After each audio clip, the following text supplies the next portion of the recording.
Good afternoon, New York, and the rest of our listeners around the globe. My name is June Stoyer, and I'm the host of the Organic View Radio Show. Our podcast is available on iTunes, Zune, and you can also visit our website at www.theorganicview.com. If you have any questions for our guests, there are many ways you can contact the show. You can post a question on our wall on Facebook, Skype us, send us a tweet on Twitter to @TheOrganicView, or you can contact me directly at June Stoyer. If you'd like to be on the show or would like to find out about sponsorship opportunities, please contact us at questions@theorganicview.com. Today's show is sponsored by Eden Foods, one of the most trusted names in certified organic clean foods. Listeners of the Organic View Radio Show can receive 20% off any regularly priced items, excluding cases. Simply enter the coupon code ORGVIEW when prompted during checkout. That's ORGVIEW. For more special offers, please visit our website at www.theorganicview.com. Animals have a remarkable way of changing our lives and helping us to become better people. Cat lovers are probably my favorite and always have amazing stories to tell that uplift, inspire, and will touch your heart. On today's show, I had the pleasure of welcoming Lissa Warren to talk about her best-selling book, The Good Luck Cat. So I'd like to welcome to the show Miss Lissa Warren. Good afternoon, Lissa, and so wonderful to have you finally on the show. Thank you. Lissa, could you share a little bit about yourself with our audience? Sure, you bet. I live in the Boston area. I've lived here for about 20 years. I'm originally from Ohio. I work in book publishing. I'm a book publicist by profession and also a professor at Emerson College here in Boston, where I teach in their writing, literature, and publishing program. And I am the daughter and very happy daughter of a wonderful woman named Donna and a wonderful guy named Jerry, who we lost back in 2008. And we all together raised a cat named Ting Warren, who is a Korat from Thailand. Now, it's very interesting that you chose to adopt a Korat and give it the name Ting. Can you share with our listeners about that adoption process and what happened that almost prevented the adoption from taking place? Sure. We decided we wanted a purebred cat. We had a pure breed, originally a Burmese named Cinnamon, who lived to the age of 19, and she was wonderful, but we didn't want to get another Burmese because we felt like we had our Burmese. So we started reading about other breeds and finally settled on a Korat, which is a breed that looks a lot like a Burmese in a way, but very similar bone structure and body structure and size, but is gray instead of brown like our Burmese was. And Korats are known as being these loyal, intelligent, wonderful animals. We wanted one. We called breeder after breeder, asking if they had any Korat females because we knew we wanted a girl, and asked if anybody had a runt of the litter because we're all kind of tiny people and we wanted a little cat. We finally found a breeder, and she said that she had a female runt of the litter who would be available in a month or two for adoption. And so we claimed her, and we made arrangements to meet at a cat show in New Jersey to pick her up. But when we got there, unbeknownst to me, the breeder had shown her in the cat show that morning, and she had won ribbons. The breeder didn't think that she would win any ribbons, didn't think that she was a prize-winning cat, and then wanted to keep her. But I had driven all that way, and more than that, I had my heart set on this cat, and my parents were waiting at home for me to bring her back to them to be part of our family. So the minute I picked her up, she licked my nose, and the breeder realized that she was meant to be a Warren, as we say, and then I drove her home, and she's been with us ever since. Lissa, could you share with our audience a little bit about your upbringing? What was your family like? Sure. We're a small family. I'm an only child. My mother was also an only child. Because of that, we always have had animals in the house. They've always been a crucial part of our family. Originally, I had a dog named Oregano, a Cairn Terrier. That was my first animal in my family. And then I had a cat named Cinnamon, who was a Burmese, and then Ting, our Korat. My parents are wonderful people, always very supportive of me growing up. It was very much an idyllic childhood, a quintessential middle American childhood. I grew up in Ohio. Thank you. Now, most people think of a cat as a pet. How do you and your family view Ting? We view her as a member of our family, as a companion.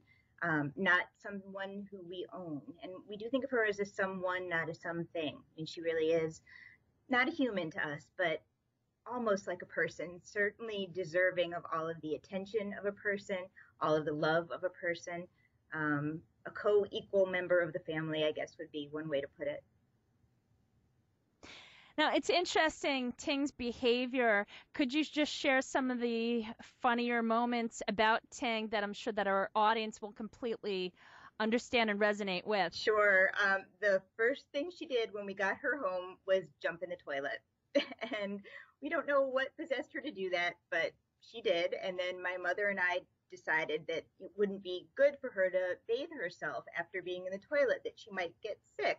So I went downstairs and put my bathing suit on and decided that I would try to take a shower with the cat to clean her off. And I don't know if you've ever tried to take a shower with a cat, but if you haven't, don't. It doesn't go well. She used my head as a springboard to get out of that shower as soon as she could. Who could blame her? She was also adept at what we liked to call redecorating, which is when she would take her claws and shred whatever she could get her little hands on, which was our couch, which was assorted clothing. And she also liked the cords of our very expensive custom-made blinds. She would treat them as dental floss. And she would chew through one after another, and then we'd get them replaced, and she'd chew through those.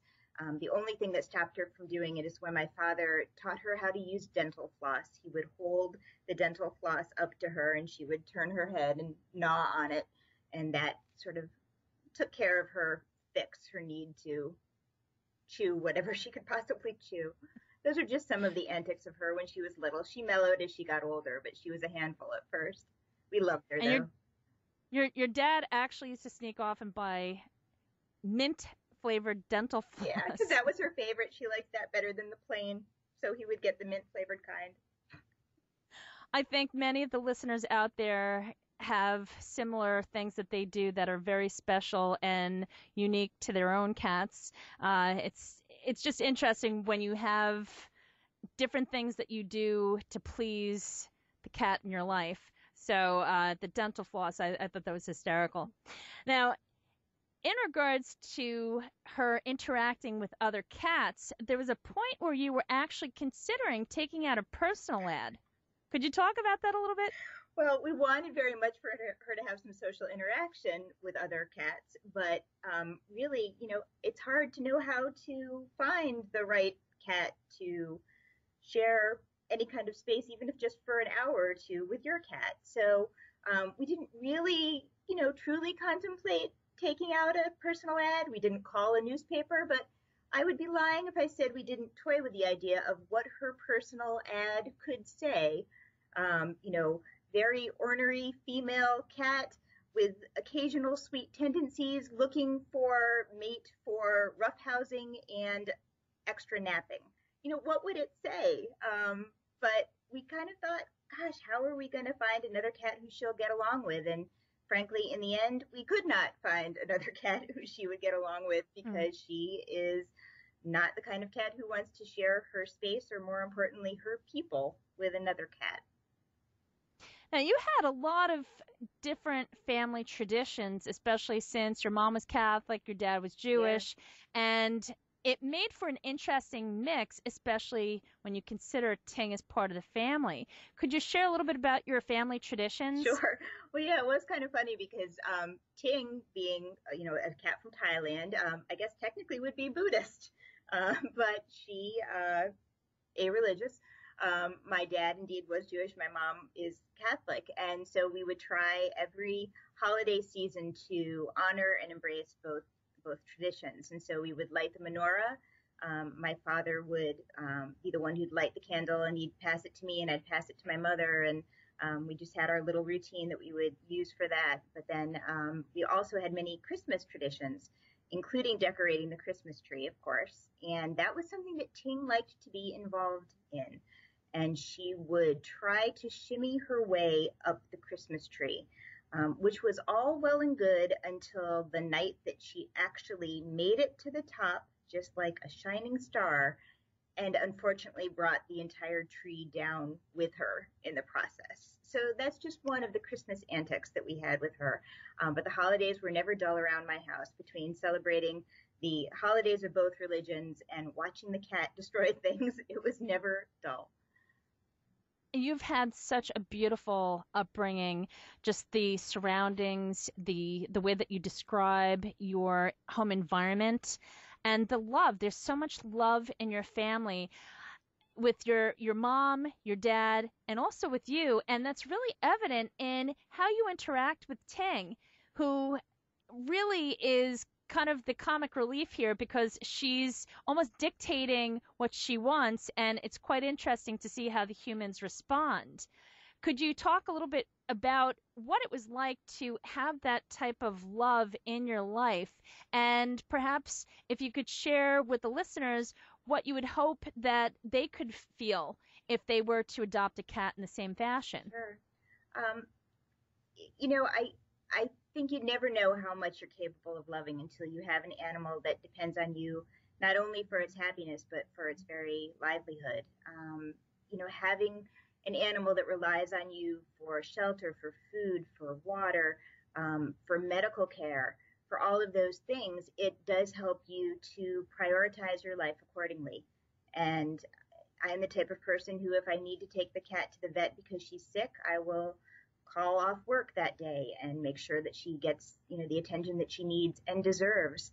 To me, you treat a pet like you treat a child. And really, I even hesitate to use the word pet because it sounds lesser than somehow to me. I think of her as a companion animal.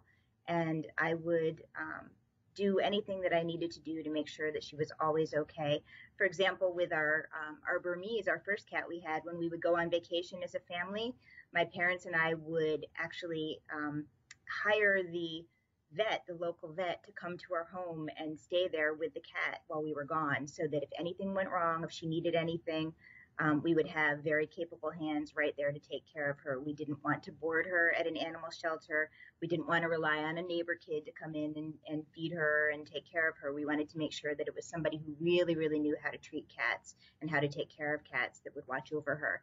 And even then, we barely ever went on vacation because we didn't want to be away from her. She would cry herself hoarse by the time we got back because she missed us so much. So to me, when you have an animal, it's a full-time job and a lifetime commitment, I guess, is the most important thing to convey. We would never, ever give up our cats. Always, they're there, they're ours. We would no sooner give up a child than we would give up a cat. Now, your dad was very attached to Ting. Could you talk a little bit about your dad and what happened when he passed? Sure. He was a very gentle man, and he adored that cat, and she adored him. She's gray, but even if she hadn't been gray, she's his shadow. She was always his shadow. She would follow him from room to room. And I remember so many times when my father would be walking upstairs and he'd turn around and he'd see her following him. And then he'd turn to look at me or my mom to make sure that we were seeing it too. Because any good thing, my dad loved to share it. My dad had a quadruple bypass I'd say about 15 years before he died. And it didn't go very well. Not all of the grafts took. So he didn't have a lot of energy. He was not a well man physically, but Ting seemed to almost know that somehow and adjust herself accordingly. She would have all kinds of shenanigans around him, but it was more to entertain him.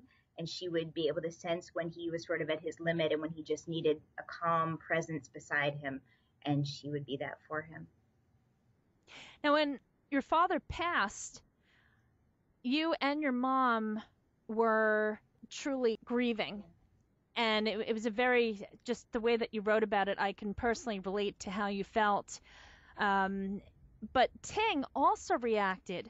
Could you just share about that time? I know that it's painful, but Ting's reaction really just showed that love between your father and her. Well, when we first came home from the hospital, my mom and I, after my dad had died, I remember so vividly her coming to the top of the stairs to greet him and then looking and seeing that he wasn't there with us. And she just turned around and walked upstairs. Over the course of the next several weeks, even months, we did see a dramatic change in her mood and her behavior. She slept a lot more than she used to sleep. She seemed sort of listless and restless. She just wasn't as happy of a cat as she had been when she had him to pal around with. And, it taught me that animals grieve. they absolutely grieved. She absolutely missed him. And I don't know that she was able to process it intellectually in the way that a human would be able to do, but you could just tell she was a different cat then. Eventually, she became more like her old self. And it's funny because it very much mirrored the grieving process that my mother and I went through. We struggled for quite some time, and we still think of him every day, both of us. But, life does become easier. I'm not going to say it becomes better, but it becomes easier as time passes. I thought that was really important that you wrote about that, because I know many people can relate to losing someone that they love, and animals do grieve. So, just your acknowledgement I thought was really, really important. Now, a little bit later on, you write about how Ting becomes ill and all of a sudden starts experiencing fainting spells. Yeah. Can you describe what happened and what things you checked for before you decided to take her to the vet? Because I thought that was really smart. Well, she was sitting on a pillow one day on the ground, low pillow, and she just tumbled off it. And then a couple seconds later, sort of came to, but it was, it was a very unusual thing. And at first we thought that maybe she'd just fallen asleep on the pillow and fallen off it in her sleep. We weren't unduly alarmed. But as the day wore on, she did that a few more times. And we started to realize that they were fainting spells. And immediately we thought, my gosh, could she have ingested some sort of poison or some sort of medication? So we went around and looked at everything, and even, Googled certain plants that we had in the house to make sure that none of them were poisonous. We wondered if perhaps she had gnawed on one of those. We looked to make sure that the lids were screwed on tight, the aspirin bottle, and, all of that stuff, and just could not figure out what had happened. But it was clear that it wasn't a temporary thing, that she really was having some sort of a problem. And so we took her to the vet. And the vet measured her heart rate, just by listening to her through a stethoscope, and looked at us kind of quizzically and said, wow, it's really low. And we said, how low? And she said, low like a dog's heart low, because apparently a dog's heart rate is much, much slower than a cat's. So they ran some tests on her, and then our vet, Karen Belden at Bulger Animal Hospital in North Andover, Massachusetts, came into the room and looked more serious than we'd ever seen her look. And she said, well, something's going on. We need to have an EKG done for Ting. So we then brought Ting in. She had an EKG, and we found out that she had a thing called second degree AV block, which is a very serious heart condition where you faint and you could not wake up from one of those fainting spells. And Dr. Belden told us that it meant that Ting needed a pacemaker. So can you talk about the actual pacemaker itself? I thought it was quite interesting that there's one size that fits dogs, fits humans, and cats. Yep. They don't make special pacemakers for animals, not even little tiny 7-pound cats, which is what Ting is. It is truly one size fits all, and it is a human pacemaker that we ended up having implanted in Ting. We had no choice. I mean, she was 14 at the time, but the option was wait and let her continue passing out and hope that it doesn't kill her, or take action and get a human pacemaker for her. It's a pretty good size pacemaker. I mean, it's not small. But they're able to implant it under the animal's flank and then internally connect the cords as they need to.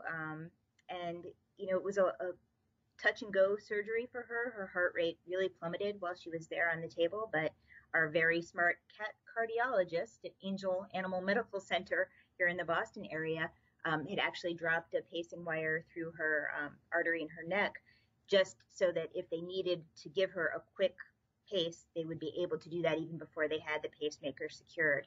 And they did end up needing to do that. And thank goodness our vet had been so careful and had that backup plan, because they had to use it. And then our vet came out of the surgery room and flashed us 2 giant thumbs up, and we knew that Ting had made it through and that she was going to be okay. Thank God. Yeah. Now, with her recovery, it was not a very fast process, but you do write about something that I feel is very important for the listeners to know, and that's about her purring. Could you share what information you found out about the ability or the healing ability that a cat's purr has? There is some research to suggest that purring not only can heal a cat, but that it can also heal a human being. You know, I don't think that such things are impossible. It is interesting to me that, you know, cats can sort of self-soothe with a purr, but also on sort of a biological level, there is a physical good that comes to a cat from purring. And they believe a physical good that can come to human beings from hearing a cat purr.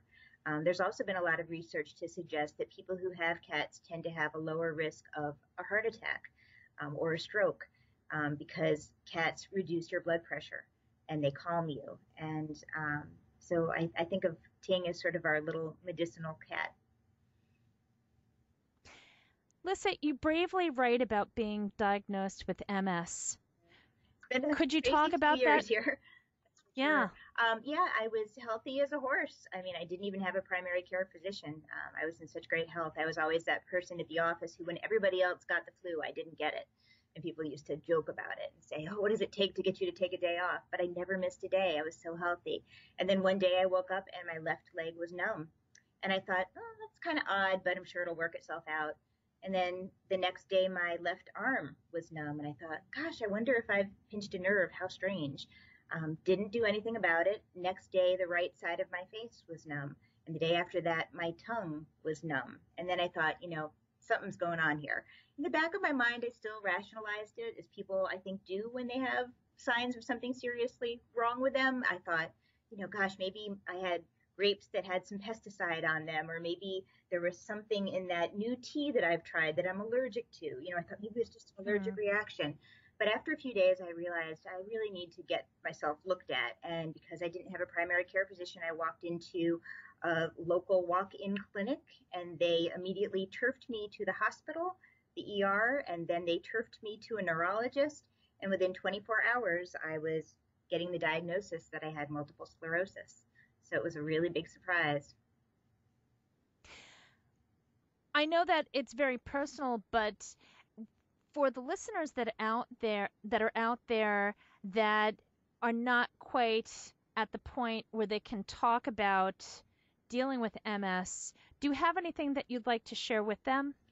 Sure. I mean, I think the way that you approach your own MS is going to be different for every person, and that's fine, and that, you know, you should just trust your gut as to what is right for you and best for you. I have chosen to live my MS out loud. You know, it's not something that I did wrong to make me end up with this disease. There's no shame in it. I'm proud of the way that I've handled it, and I am willing to talk about it and am out there talking about it. It's no big secret to me. You know, it's a fascinating disease, as crazy as that sounds.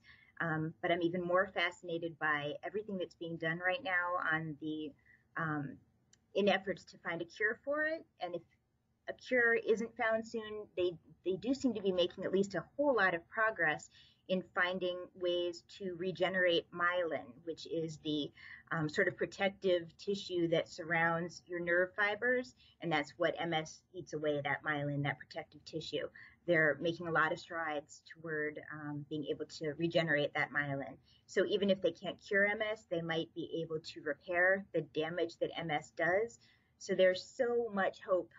As my neurologist put it, as crazy as it sounds, it's a great time to have MS. And I truly do believe that. And I truly do believe that a cure will be found in my lifetime. And if it isn't, then I will just do my best to live my life with MS the way that I would live my life without MS. Just full tilt and normal. Lissa, you are such an amazing person. I've known you for years. You are a beautiful woman who has such an incredible mind, and your heart is just golden. I just want to say thank you for writing this book, for sharing your own personal journey with the readers, with me, with everybody who meets you and learns about your story, and to just say, you know, please, by all means, I would love for you to come back on the show if you ever write a book, another book or a sequel to this. And I wish you all the best with this book, and I hope that you reach so many people. Thank you so much, June. I've loved talking with you over the years, and especially today, one-on-one like this has been great. Folks, thank you so much for tuning in. Please pick up a copy of Lissa's book, The Good Luck Cat. It's available at all bookstores, on Amazon.com. And make sure that you write a great review, because I know I have a great review that will be posted. So please, by all means. And Lissa, do you have any other information that you'd like to share with the listeners? I hope folks will follow me on Twitter. It's at Lissa, Lissa_Warren. And I do very much hope that you'll go out and get yourself a copy of The Good Luck Cat. It's good bibliotherapy and a lot of funny tidbits about cats there too. So you crazy cat ladies out there, I'm one of you. Read the book. You'll like it. You'll relate.